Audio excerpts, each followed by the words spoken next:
I only water once a week. Bermuda only needs once a week. Okay, but seriously, I'm a grass nerd. This winds up on the show. This is not, yeah.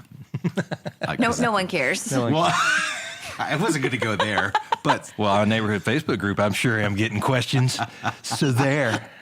Who's the guy who has the fabulous lawn? Who's the guy with no life? Jeff is making disciples of Jesus and disciples of his lawn. This is how I do a D group, really. I mean, it's really just no like a difference. D It's group. like, hey, here's something I'm excited about. Let's talk about it, whether you care about it or not. That's Discipleship 101.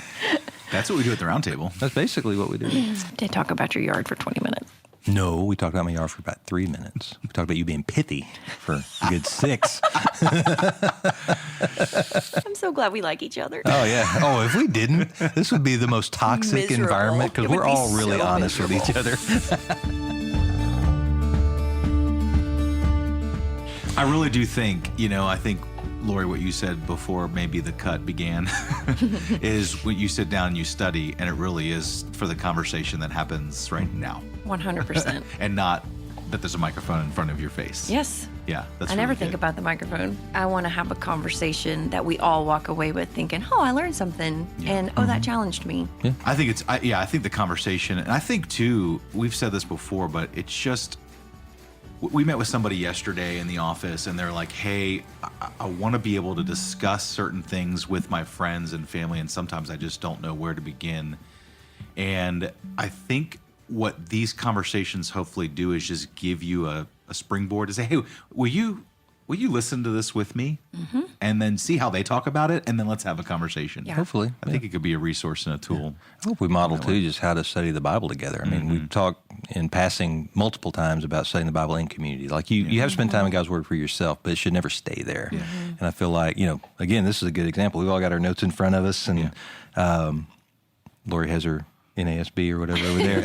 And, but we've all come prepared. But like Lori said, we want to learn. We want to dialogue. It's like that's the way you're supposed to use God's Word. Yeah. Right. You know what I mean? That's when it comes alive. That's really when is, the yeah. richness. Yeah. Yep. So, Well, and also I think, one of the practical examples here is at the beginning of the season, particularly when we're in a certain text like Sermon on the Mount, I was breaking down where the breaks are. Mm-hmm.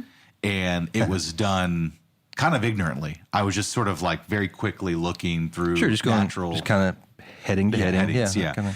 And then it's funny because, you guys who are listening to this don't even get to see like all the interaction that we have before an episode. Mm-hmm. I was at a breakfast meeting yesterday morning, and I opened my text afterwards, and I had 25 missed texts just about where the break is. Yeah. 25 texts. Yep.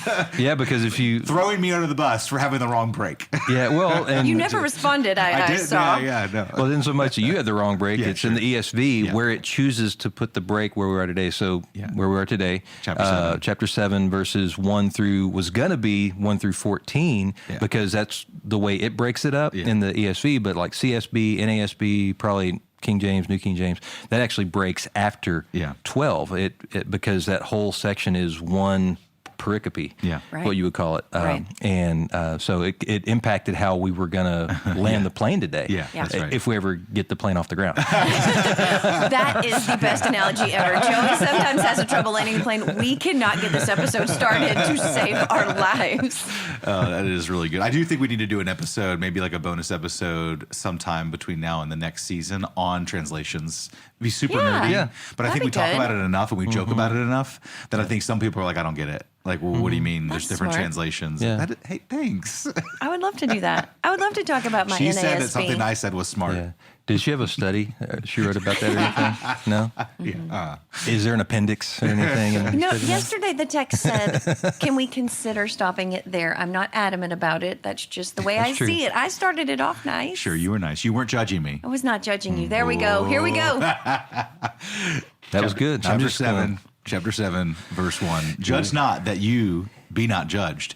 For with the judgment you pronounce, you will be judged, and with the measure you use, it will be measured to you. Why do you seek the speck that is in your brother's eye, but do not notice that log that is in your own eye? Or, verse 4, how can you say to your brother, let me take the speck out of your eye, when there is a log in your own eye? You hypocrite. First take the log out of your own eye, and then you will see clearly to take the speck out of your brother's eye. There you go. All right, let's move on to the Okay. next section. That's pretty cool. What do you guys see? What's going on here? Why are we at him talking about Jesus talking about judgment or judginess, and what does he mean by it in this passage? I think this is a pretty hard break between 6 and 7. I mean, of course they go together. We're still talking about kingdom ethic. We're still talking about the way kingdom citizens should act and react. It goes together, but I do think we've changed subjects. Yeah. I mean, I get, speaking of how things break up, it makes sense that this one's a whole new chapter. So it's related in heart and actions and allegiance and disciplines and all of those things, but it's new. Yeah, I would say that the heart thing is still like the forefront, right? Agreed. The motivations, like I was thinking about the last couple weeks and episodes and text, and just a lot about, like last week was about genuine faith versus a theatrical one, I think is what we kind of referenced. But the heart motivation of what you do. And this was and we still are, a external performance-based culture. And so he's saying, like, hey, don't be so hasty to start going around judging everybody, and make a habit of it. Yeah, and I may give I don't know if it's a but or an and. I'm not sure just yet to what you just said, but I think it does continue the previous section. Because remember, we just come through fasting and being concerned how others perceive you, and giving and being concerned how others perceive you. Basically, worrying so much about somebody else and not dealing with your own heart. So I think that's the connective tissue between that. So maybe it's an and. So connect that judgment with me. So connect that to judgment. Connect that to judgment. Before you are worried about what somebody else is doing, you need to think about yourself. Gotcha, Like, that's it. It's you've the been speck in the log. fasting so that you look good to others. Yeah. Right. And you're worried about what others are doing and how Right. that looks to you. Good, got it. Yeah. That makes complete sense. That's good. Yeah. So I think it carries that kind of condemning, Yeah. and inspecting somebody else's stuff without looking at yourself. That's first. right. Yeah. So There you go. See, I already learned something right off the top. Yeah. There you go. So if that's the 30,000-foot view of what he's doing here and where he's going, what is the judgment ethic here for the Christ follower? What principle is he laying forth here as he begins to discuss the log and the speck in? I think we already said it. I think it's the heart ethic as much as anything.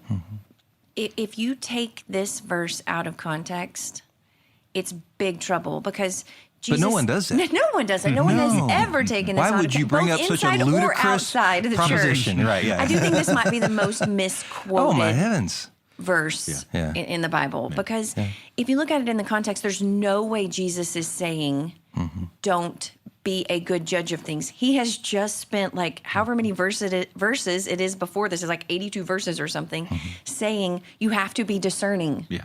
You have to judge between real action and heart. So he can't actually be saying, don't try to tell the difference between two things. If we're just looking at the dictionary definition of judgment, it's just like to discern the differences between two things. Yeah. So he cannot be saying, don't judge ever anything. Sure, yeah. Matthew 18, 23 to 25, the parable of the unforgiving debtor.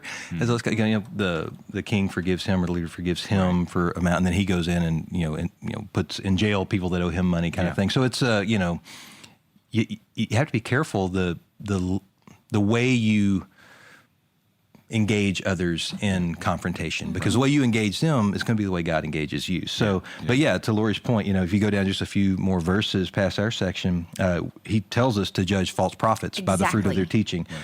In Matthew 18, it tells us to confront one another over sin in the church, that sort of thing. And the rest of the New Testament is replete with Paul writing and James writing and Peter writing about dealing with sin in the camp, so to speak. So he's definitely not saying that, and that's a good principle for Bible study is, okay, this verse says this.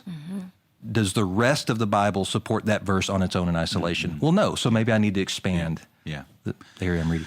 Totally. And I think a huge ethic to draw out from this is to lead with, I don't want to get to this verse too quickly because it is going to be in our section, but it's verse 12. But it's to lead with grace and love and care for other people. Because I think when we look at others, and Brad says this a lot, we major on other people's sin and minor in our own sin.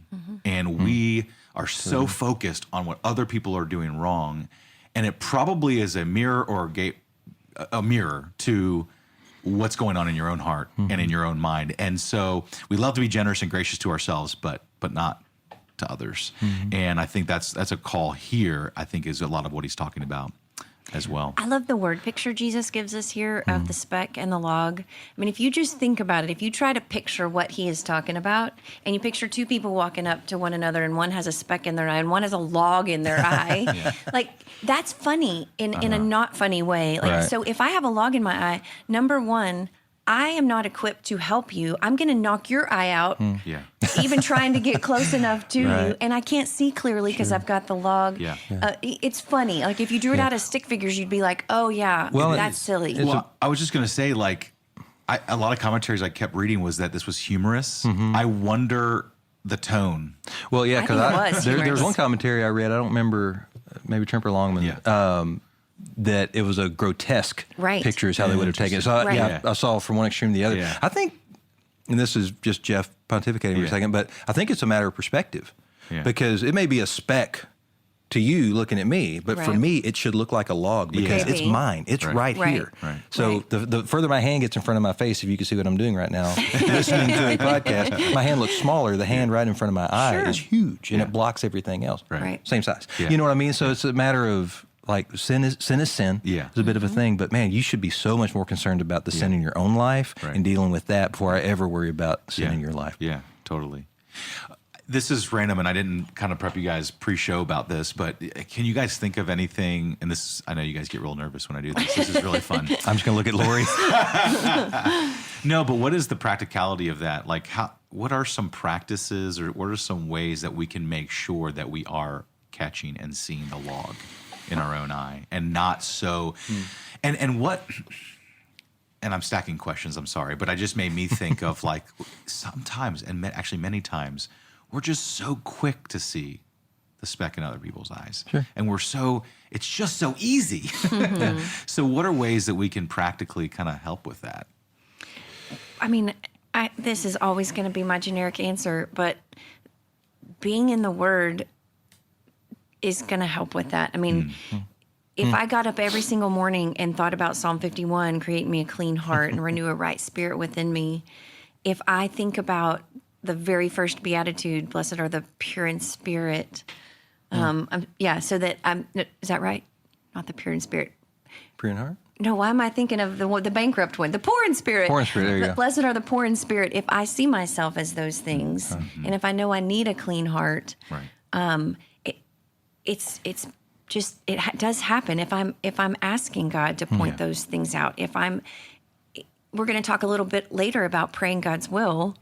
I know it's God's will that I mourn my sin. So if I ask him, God, point it out to me. Help me to mourn my sin. Help me to get that cleared up before I go into the rest of the day. He's going to do that because that is for sure his will. And so, I actually had Psalm 51:10 written down because the part that we hear is create me a clean heart. But then 13, David says, after you renew a right spirit in me, it says, then I will teach the transgressor their way and they will return to you. So there actually is that pattern of us begging to be clean and made righteous before him. And then we can, if we need to, point out other people's sins so that they'll return to God. Yes. And I think that's, I'm picking up what you're putting down. Like, we don't just, for the sake of getting the log out of our own eye, and that's it. But it's so that we can be helpful to our brother, to walk alongside them, to help them discern and seek wisdom. Like you can probably see a lot better without a log in your eye. That's exactly right. Yeah. Just general principles. And, just saying. But then also help, carrying that illustration, helping someone along a path.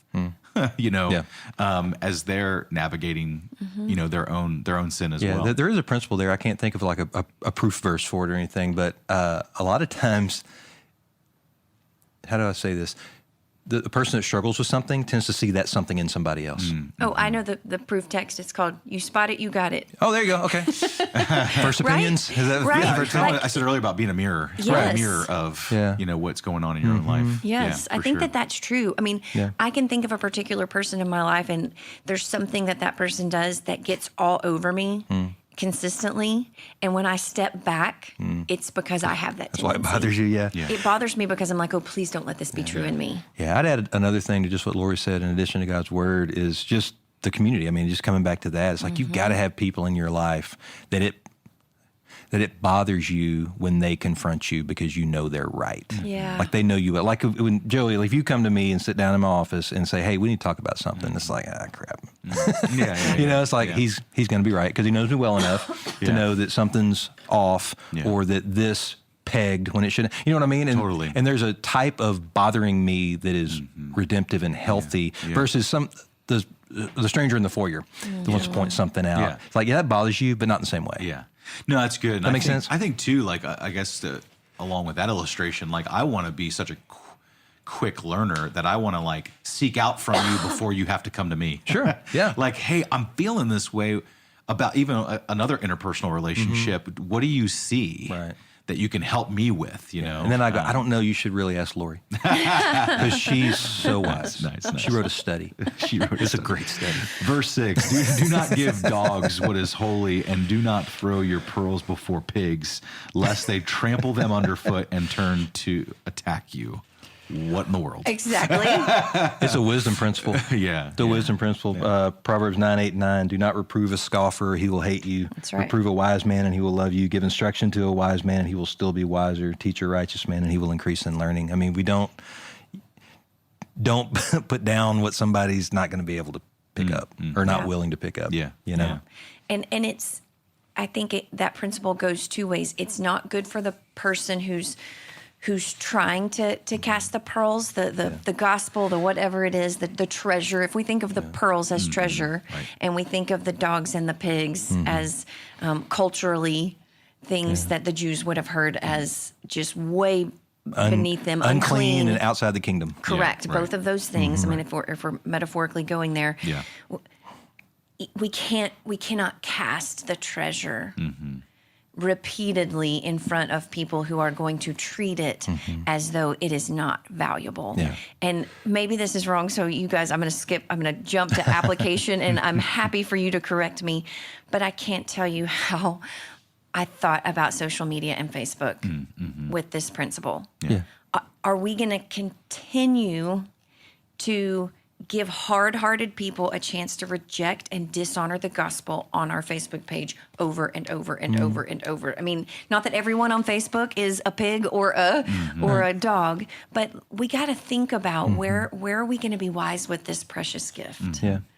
You know, sometimes we do have to Matthew 10 shake the dust from our feet and move on to the next town. Yeah. Yeah. And again, this isn't saying don't confront because No. Matthew 18, there's a process for how you confront, but you get to the end of that and you have to treat them like they're not one of you. So is it 1 Corinthians 5, cast them out Right. of the assembly for the redemption and the redeeming of their soul Right. and their life, that sort of thing. Like, but all that takes wisdom. I mean, what phase are we in? Are we in the phase of, they're not even able to hear this right now. Yeah. So I'm not even going to go step one.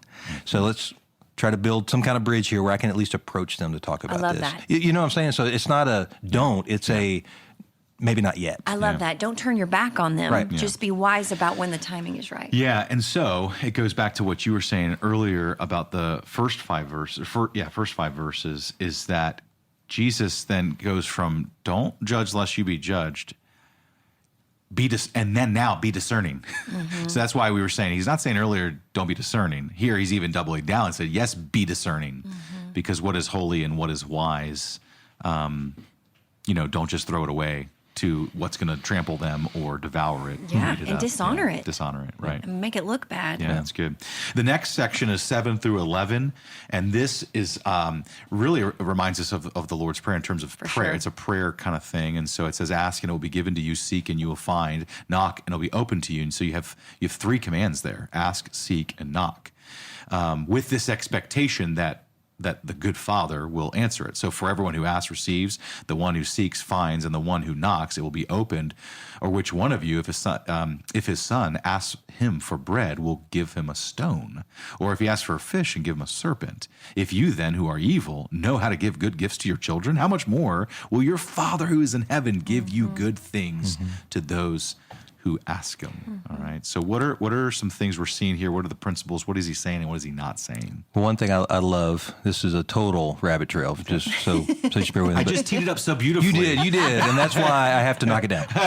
No, it's funny. Like, so this is where, if you're in a commentary, it can be a little mind-numbing. Because there was one commentary, I won't say whose, but like there's a whole discussion on there's a type of bread that looks like stone. There's a fish that looks like an eel, which can look like a serpent, right? Yeah, and it's not very appetizing. Yeah, I mean paragraphs. Wow. It's like, hey guys, what if we just take a step back and go, what's he just saying? Yeah, can we just answer that right now? So I apologize that actually, I did the very thing I just said. Don't do. That's probably good, because I'll say this: a lot of people who might even be a regular listener of ours, who love our podcast, want so badly to dig through all that imagery and all that kind of stuff. It's like, hey, let's make sure we're keeping things like what the text is actually saying. Because we can find these little nuggets and run them down that are just not really that helpful. They don't get you very far. Right. Yeah. So, all right. So anyway, what's Jesus saying? Well, I think Jesus it's interesting in such a blessing. He brings up the idea of God being our Father. Again, like he keeps coming back to that. And I think in Matthew, this section is the first time it really starts to do that. But again, he's reframing the one true God of Israel as this Father. He's not just up here. He's not this grand patriarch making everything happen and go and judging and sending into exile and bringing them back. No, he's a Father that wants to give you good gifts. James 1, every good and perfect gift comes from above, that sort of thing. So I just think he's drawing that out. So he just talked about judgment, and then he's talking to people. I think he's directly, we didn't say this already, but I think he's addressing the disciples directly now, not so much the Pharisees and they're around. But I think you can hear it in the tenderness of the language. He gets real tender. That's true. But you got to think the Pharisees are still hearing this. Yeah. So you guys have been doing this so you don't get judged again. Right. You know what? If you just come to him as your Father, you don't even have to worry about that. Right. So anyway, I think that's part of what he's communicating. And I love the repetition of that, how much more language from the last section when he was talking about taking care of the sparrows and how much more will I take care of you. And that's where I hear that tenderness is when he goes back to that section of talking about our Father. Jeff, you pointed this out when we talked about the Lord's Prayer, that Jesus talks a lot about my Father, my Father, my Father. But then in the Lord's Prayer, he switches it to our Father, like, hey, it's all of us. And the language and the metaphors get so tender in this part. You can tell that he's talking. And I think it's really important to see that this passage, Jesus isn't teaching that persistence is what wins the day necessarily. It is the fact that God is a gracious, loving God that justifies our seeking, our knocking, our asking. And this is that it's the recipient of those requests, of those actions that perpetuate or make good of your activity. And this whole section is so funny. Like I was losing count almost of how many things are taken out of context here. It's like, well, if you just pray hard enough, eventually you'll get what you want. Well, that's not what he's saying, because if you go back a little bit, we pray according to the will of the Father, that on earth as it is in heaven, his will be done. So we have to put these things, especially things that are in the same section, together so that we don't say, well, it seems like he was saying this over here and this over here contradicts that. No, they go together. That's right. So since they go together, how do they go together? That's a good question for Bible study. Yeah. And another good thing for Bible study, I did a deep dive on ask and seek and knock in the Greek and where else they were used. And so that was a really fun kind of exercise, but it really did kind of seem like that word ask always meant like if you think about James 4:2, and it talks about you asking you have not received because you've asked wrongly. Right. And then 1 John talks about if you ask according to his will. So it was a lot of the ask part seemed to have to do with conforming our will to his, just the way that ask word was used. And then the asking was dependent upon who it was being asked of. Correct. That then formed the asking was more God focused. Yes, that's right. That's what I was trying to say. If that's what you're right. trying to say. Yeah. In the other places where that particular word was used, Interesting. the asking in the other verses had to do with focusing in on maybe God. our 2022 Christ follower kind of thing is like, or just an American is like, I want to ask for this for me. That's right. Yeah, and so that was really interesting. And then the knock part was kind of more what you were talking about. It was more endurance. Yeah. You know, it was are y'all Big Bang people? No? Yes. Sheldon. Penny. It was Hey, Penny. Penny.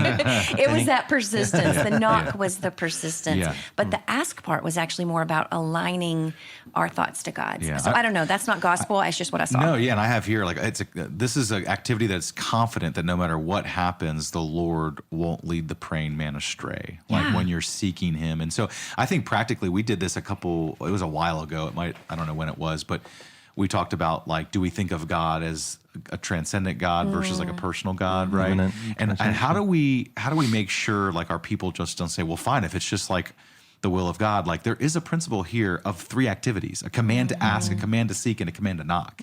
So there is this like command to go to the Father, right? And not just like, oh, well, okay, thy will be done. And it's so interesting. I mean, how self-centered that view is, because it's like, if I can't change God's mind, then why bother? Well, what if God could change yours? I love that. Yeah. And that's the whole Man. point. That's right. That's the whole point. Even though I say that, I'm like, and I don't like that answer. However, I think that's what he's saying. Yeah. That's right. Well, the reason that whole transcendent or, like more of your friend or more like your big holy God, that came up because that's my struggle. I brought that up with you guys. It's my struggle right this minute where I do tend to go like, well, His will be done. And in there, and these verses are a reminder of, but the gift is the asking. Yeah. And if we want to feel any sense of peace in His will being exercised in a way that we may not want, it's going to take relationship with Him. I mean, you make me tear up To right get that, here because that convicts me that when I'm not asking and seeking and knocking, it's because I'm going to let God do His big holy God thing, but I'm not truly believing that the gift He's going to give me is good. That's right. So when I look at that block in that paragraph, I would encourage our people. We want to focus so much on, okay, I got to ask, and I got to seek, and I got to knock, and I got to do these things, and I got to do that, and I got to do this, going to my Catholic guilt thing, right? But really and truly, man, when I see this now, I look at verse 11, and I'm focused. You guys talked about earlier the Father language. I'm focused that I am His child, and I'm focused on Him being good, and like dwelling and focusing on these things are just what motivates the heart to do anything in life. We're so worried about what God might do that, quote unquote, has a negative effect on us that we forget the things that He's promised to do. Yeah. And He just told us that earlier on at the end of 6. Don't be anxious. He's just, again, that's how these things all Because why work am together. I anxious? I'm anxious because I'm afraid that God is not going to give me what makes me happy. Yeah. Yeah. Well, that's linked to this 11. I mean, it's there. Then I have you to get- pray more, guys. I have to pray more. Yeah. And that's where we get to 12, and I think 12 is such it does 2 things. I believe, first of all, I'll read it, and then I'll say what it does.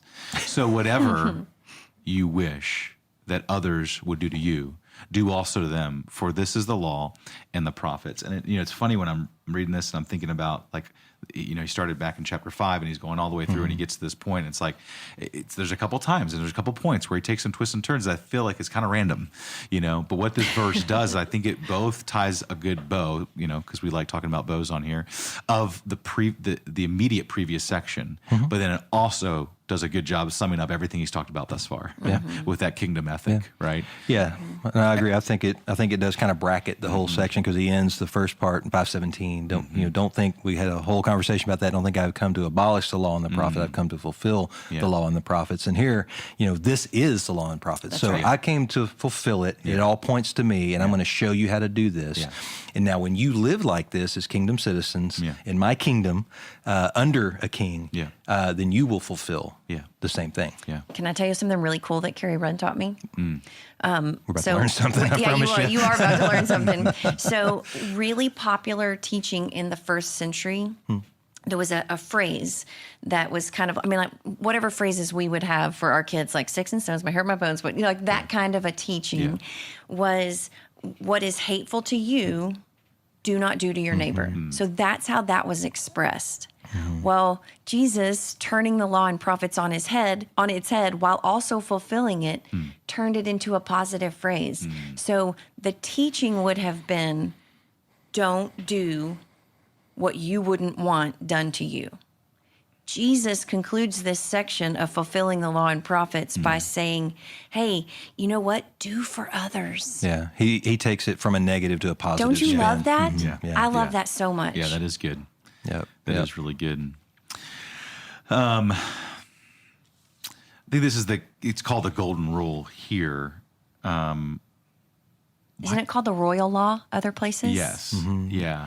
And the golden rule thing, I can't find it. I was just looking for it, but there was a king or somebody who actually did a gold plaque of that statement, okay. and that's when it why became. Gotcha. Yeah. So the folklore says. So it says. Yeah, exactly. And so, Jeff, I'm going to do something that happens a lot. And if so, I think you said this in that episode specifically about the law and prophets. Yeah. But I'm going to say it. Just Do it. and I don't know if you did or This not. is good. But I think This is you about did. to sound amazing. But the law and prophets is a customary expression for the whole Old Testament, right? It kind of sums up, Yep. right? And then it means that the rule sums up its teaching as a whole. In other places, it says the law and prophets hang on the two commandments of love God and love people. Yeah, right? the way that Dan Carson says it is this conduct that he's gone through from chapter 5 to where we are now is the goal of the law and prophets in the same way the kingdom of God is the goal of the law and prophets. Yeah. That's So good. it's conduct and kingdom. It's not one or the other, it's and both. And I think, going back to wisdom and the practicality of this is it goes back to what, as much as you say your phrase, Lori, I can never remember how to say it. Be like Jesus so people will like Jesus? Yeah. It's just It's pithy. There it is. We talked about it. I just wish we as Christ followers, going back to your Jesus turning something negative to something positive, I wish we could just be more positive and lead with grace and love towards others than the condemnation. But you know what would make us do that? Yeah. Is if our hearts were centered on the right That's right, things, yeah. it really does come back to the heart. Because the way in which we throw condemnation at the world focuses on the world and their activity instead of the heart of God. Yeah. And I think if we And a speck in my eye. That's exactly the log. That's what I meant, the log in my eye, sorry. And I think this verse ties up this whole section of folks, we have to be serious about our sin, and that should motivate us not to point out other people's sin, but to point them to the one who can help them with the log in their own eye, which is Jesus. Yeah. That we need to point people to the gospel and to Jesus and to the wisdom of God, and that God is a good father, not pointing out their immorality. Yeah, now there is another principle I think that Paul gives us about not judging those outside the church, but we are called to judge those inside the church. So we are called to confront lovingly. We are told to hold accountable. We are told to do those things. If we had that same energy that we have of pointing those outside the church to inside the church, I think we clean some things up. Yeah, you're right. And I think what Absolutely. happens is we're just trying to clean up like you said, I don't want to call it the world, the pagan. But Right. If we can just fix everything outside the church, everything will be fine. No, let's let judgment begin at the house of God. Seriously. Yeah, that's good. So good. And, just to finish that up, one of my favorite verses says it's God's loving kindness that brings us to repentance. That cleaning up repentance happens when we understand the loving kindness of a God who pursues us in our grossness and our nastiness so that we will turn that over and get that clean so that then we can go out and be kingdom citizens. Yeah, it's really good. It's really good. We hope you've enjoyed sort of the Summer on the Mount. We have another episode or so left as we finish up chapter 7. Why did he say or so? I thought we just had one. Joey, are you starting to sneak another one in? Listen, I'm looking at all those verses we have to cover next week, and I'm a little nervous about it. And if we're anybody going to feels like it all got Tuesday, easier Thursday this week, that we don't have to just wait till next week. I love next It week. gets challenging, yeah. I would encourage this really and truly, as we kind of wind down for the summer and look towards the fall. Paul, do us a favor, go back and listen. If you just joined us for this series, go back and listen to some previous ones, and share it and like it and subscribe to it. It really does help know that this is working, hopefully. And if you have any questions or topics you think that'd be helpful for us to discuss for future seasons, we would encourage you to send those in as well. So thanks, and we'll be back next week.